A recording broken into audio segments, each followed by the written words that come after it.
कैसन बलम तोरा मिला लोग जाना कैसे रखो किया बहुगे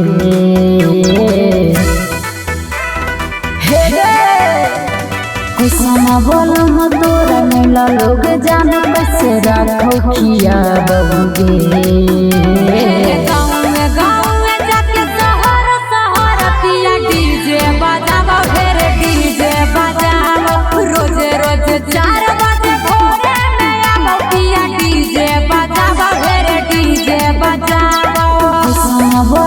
लोग जान कैसे रखो किया बहुगे गाँव में जाके शहर शहर पिया डीजे बजावा भेरे डीजे बजावा रोज रोज 4 बजे भोरे में आवो पिया डीजे बजावा भेरे डीजे बजावा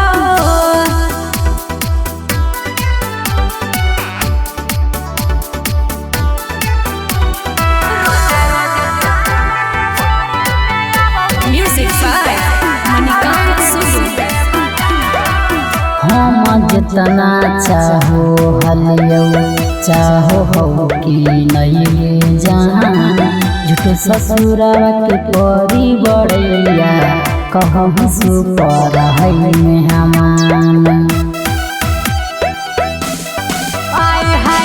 झूठ नहीं बोलियो रे सोनावा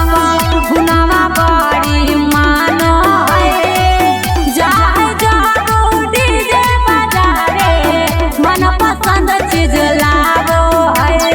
चिकन खियावत हो तो तब दिल चिकना दोगे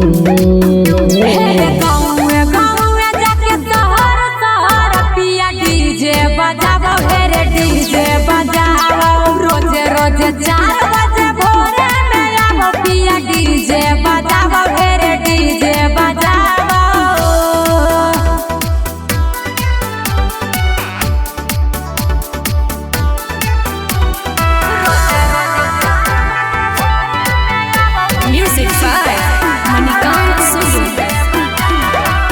ऐसन बलम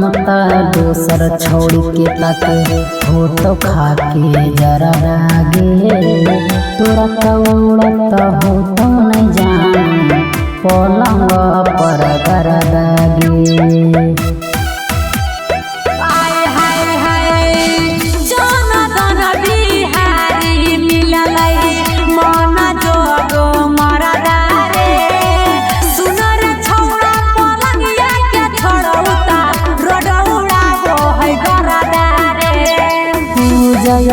सुन राजा भक्त भक्त विश्वास नहीं हो